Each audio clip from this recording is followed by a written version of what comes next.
Medieval Empires Ertuğrul is coming. Ertugrul पे game बन रहा है मिडीवल एम्पायर, लेकिन गेम खेलने में कैसा होगा ये लोग जानना चाहते हैं, क्योंकि पहले भी कुछ रिलीज हुए थे लेकिन वो सब बिल्कुल बर्बाद थे। लेकिन इस बार कुछ सीरियस तैयार हो रहा है, तो इसलिए मैं आ गया हूँ गेम प्ले पे बात करने। रिलीज वगैरह तो होता रहेगा लेकिन हमें अच्छा गेम चाहिए। तो काफ़ी सारी रिसर्च करने के बाद कुछ पॉजिटिव्स मुझे पता चले हैं और कुछ नेगेटिव्स भी हैं, तो आज दोनों पे बात करेंगे और उसके बाद मैं अपना एक्सपीरियंस बताऊंगा और कुछ ऐसे सिमिलर गेम्स के बारे में बात होगी। क्या ये गेम उन गेम्स को टक्कर दे पाएगा, क्या उससे अच्छा बनेगा या फिर उनसे खराब। सो बहुत कुछ है इस वीडियो में, तो एंड तक ज़रूर देखना। चैनल पे नए हैं तो चैनल को सब्सक्राइब कर लीजिए और ऐसे वीडियोज़ के लिए चलिए वीडियो शुरू करते हैं। मिडीवल एम्पायर गेम में सबसे इंपॉर्टेंट चीज़ होने वाली है लैंड। सो बेसिकली जब आप गेम शुरू करेंगे तो आपको अपना टाउन सेटल करना पड़ेगा एक ज़मीन पर, जिसको आप स्टार्टिंग एरिया भी कह सकते हैं।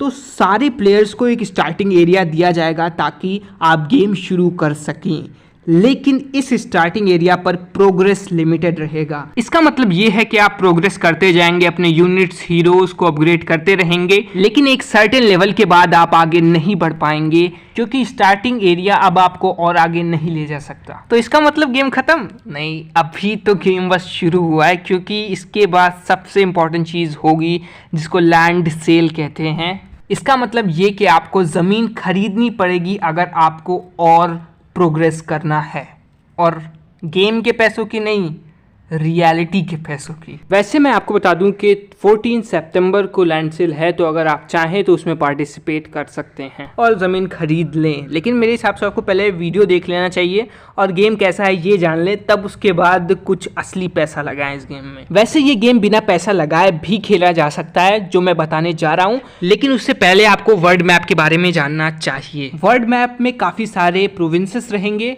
और हर एक प्रोविंस में बहुत सारी काउंटीज़ रहेंगी और प्लेयर्स इन काउंटीज़ को खरीद सकते हैं, और काउंटी में 4 से 16 प्लेयर्स अपने अपने टाउन सेटल कर सकते हैं। एग्जाम्पल के लिए समझो मैंने काउंटी खरीद ली, अब मैं यहाँ पर चाहूँ तो 4 से 16 प्लेयर्स को अलाउ कर दूँ कि तुम लोग आओ और यहाँ पे अपना टाउन सेटल कर सकते हो, लेकिन बदले में तुम लोगों को रेंट पे करना पड़ेगा। इसको आप रेंटेड लैंड भी कह सकते हैं, एंड लैंड ओनर को आपको एक टैक्स देना पड़ेगा उस ज़मीन पे अपना टाउन सेटल करने के लिए। तो आपके पास दो ऑप्शंस हैं, या तो आप रियल मनी से ज़मीनें खरीदें इस गेम में, या फिर गेम के मनी से रेंटेड ज़मीनों पर रहें। तो आप सब अब डिसाइड कर सकते हैं कि आपको भाड़े पे रहना है या फिर मालिक बनना है। यहाँ पर मैंने जो लैंड सेल की बात कही उसको मैं थोड़ा एक्सप्लेन करना चाहता हूँ, क्योंकि जब आप ज़मीन खरीदेंगे तो आप डायरेक्ट पैसा दे के ज़मीन नहीं खरीदेंगे। एक क्रिप्टो करेंसी है रैप्ड ईथर, जिसको आप एक्सचेंज करेंगे लैंड एनएफटीज से। इसका मतलब ये होता है कि अगर आपको ज़मीन चाहिए तो आपको बदले में रैप्ड ईथर एक्सचेंज करना पड़ेगा, जिसको आपको खरीदना पड़ेगा असली पैसे से। तो इनडायरेक्टली पैसे का इस्तेमाल हो रहा है ज़मीन खरीदने में। मैं इसको ज़्यादा एक्सप्लेन नहीं करना चाहता। ये सारी बातें तो कहाँ खेलने के बारे में थी, अब मैं बताने जा रहा हूँ क्या खेलना है। गेम स्टार्ट करने पे आपको अपना फैक्शन चुनना पड़ेगा। तो यहाँ पर आपके पास 3 ऑप्शंस रहेंगे, क्रूसेडर्स, स्काई या फिर मंगोल। ये सिर्फ और सिर्फ आपकी बैक स्टोरी सेट करता है, आप चाहें तो इनसे लॉयल रहें या फिर ना रहें। इसके बाद आपको अपना टाउन सेटल करना पड़ेगा। आपने क्लैश ऑफ क्लैंस खेला ही होगा, उससे काफ़ी ज़्यादा सिमिलर रहेगा स्टार्टिंग में ये गेम, क्योंकि टाउन भी सेटल करना पड़ेगा, उसके बाद बैरक वगैरह लगाना रहेगा, फिर रिसोर्सेज ढूंढनी पड़ेंगी, उससे यूनिट्स ट्रेन करने पड़ेंगे। इसमें 3 टाइप की यूनिट्स हैं, इन्फेंट्री जो ज़मीन पर लड़ते हैं, सोल्जर्स, फिर उसके बाद रेंज यूनिट्स जैसे कि आर्चर, और उसके बाद कैवलरी जिनको आप घुड़सवार भी कह सकते हैं। ये सारी यूनिट्स आपको अलग अलग स्पेसिफिक बिल्डिंग्स में बनानी पड़ेंगी, उनको पहले इंस्टॉल करना पड़ेगा अपने टाउन में लाके, एंड उसके बाद ये यूनिट्स आप ट्रेन कर सकते हैं ताकि आप बैटल कर सकें।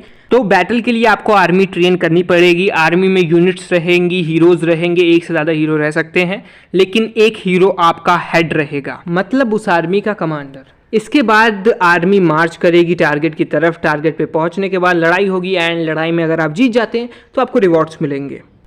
और बैटल को छोड़े तो काफ़ी सारे मिशंस और टास्क भी रहेंगे जो आपको करने रहेंगे, कुछ डेली, कुछ मंथली, कुछ ईयरली। तो डेली मिशंस मतलब इन्वेडर्स को मारना, 100 फूड यूनिट्स हार्वेस्ट करना, या फिर अपने टाउन की बिल्डिंग्स को अपग्रेड करना। और कुछ शॉर्ट स्टोरी मिशंस भी रहेंगे जो काफ़ी अच्छे मुझे लग रहे हैं, जैसे कि अगर किसी स्पेसिफिक एरिया में कोई गड़बड़ हो गई है तो वहाँ पर आपको अपनी आर्मी भेज के उस इश्यू को सॉल्व करना रहेगा, या फिर अगर कोई बैंडिट या फिर ट्रेटर आ गया है आपकी एरिया में तो उसको आपको ढूंढ के मारना पड़ेगा।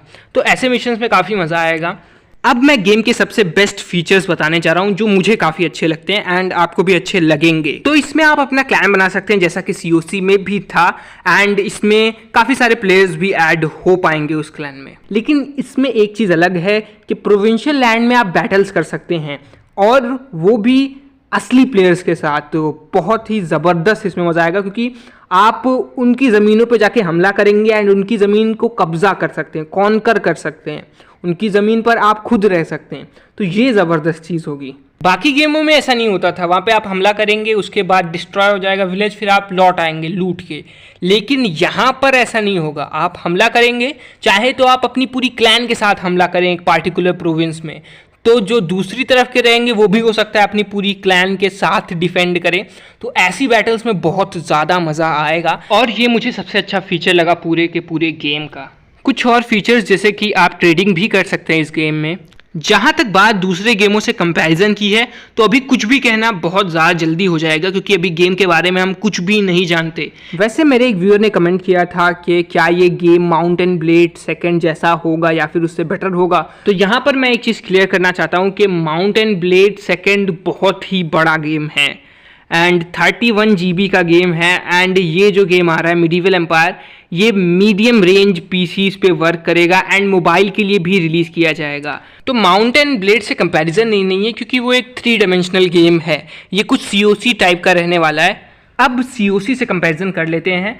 तो यार COC कोई हल्का गेम नहीं है, क्योंकि गेम बहुत ही ज़्यादा पॉपुलर है एंड बहुत ही अच्छा गेम भी है। कोई 10-12 सालों से चल रहा है, तो ऐसे मजाक थोड़ी है। मैं भी पहले खेलता था, लेकिन अब थोड़ा इनएक्टिव हूँ। COC पॉपुलर इसलिए हुआ था क्योंकि गेम में फीचर्स बहुत ही ज़्यादा थे एंड गेम की ग्राफिक्स काफ़ी अच्छी थी। 3 डायमेंशनल नहीं था, लेकिन 2 डायमेंशन में भी बहुत ही ज़बरदस्त काम किया गया था एंड फीचर्स इतने अच्छे थे कि गेम को किसी चीज़ की ज़रूरत ही नहीं थी। तो इसीलिए गेम बहुत ही बड़ा हिट था एंड मिडीवल एम्पायर को भी यही करना होगा। ग्राफिक्स काफ़ी अच्छी बनानी पड़ेंगी एंड अभी तक तो ग्राफिक्स अच्छी लग रही हैं, लेकिन अभी गेम के बारे में हमें ज़्यादा कुछ पता नहीं चला है। तो अगर ग्राफिक्स अच्छी रहेगी गेम की एंड गेम में फीचर्स बहुत सारे रहेंगे, तो प्लेयर्स जल्दी बोर नहीं होंगे, एंड अगर बोर हो गए तब तो गेम ख़त्म हो जाएगा। लेकिन अगर फीचर्स ज़्यादा रहेंगे तो गेम चलेगा एंड अपडेट्स बहुत ही ज़्यादा ज़रूरी चीज़ हो जाती है। लेकिन गेम के मेकर्स बता रहे हैं कि गेम में अपडेट आते रहेंगे, जिसकी वजह से गेम जिंदा रहता है। आप भी जानते हैं कि COC 10-12 सालों से इसलिए चल रहा है क्योंकि गेम में लगातार अपडेट आते रहते हैं। अपडेट से काफ़ी सारे फीचर्स आते रहते हैं गेम में, जिसकी वजह से प्लेयर्स का और इंटरेस्ट बढ़ जाता है गेम में। एंड एक और चीज़ है मिडीवल एम्पायर को करनी पड़ेगी, वो है बग्स ना हो गेम में, ग्लिच ना हो, वरना दिक्कत हो जाएगी। अगर प्लेयर को एक्सपीरियंस अच्छा नहीं मिलेगा, गेम बार बार लैग करेगा, हैंग करेगा, बग्स रहेंगे, ग्लिचेस रहेंगे, हैकिंग मतलब जो प्लेयर्स हैक कर लेते हैं, ये काफ़ी गलत चीज़ें हैं। ये चीज़ें अगर गेम में ज़्यादा हुई तो गेम बर्बाद हो जाएगा। बड़े बड़े गेम खराब हो चुके हैं इन चीज़ों की वजह से, तो इसका ध्यान रखना पड़ेगा। तो मेरे हिसाब से आप जिस चीज़ के लिए वीडियो देखने आए थे वो आपको पता चल गया होगा। एंड अगर कोई भी क्वेश्चन है तो कमेंट सेक्शन में पूछ लीजिए, हो सकता है मुझसे कुछ मिस हो गया होगा। कमेंट में ये ज़रूर बताना कि क्या COC आपने पहले कभी खेला है एंड क्या मिडीवल एम्पायर एक सक्सेसफुल गेम बन पाएगा। मिलते हैं आपको किसी और वीडियो में। Thank you for watching.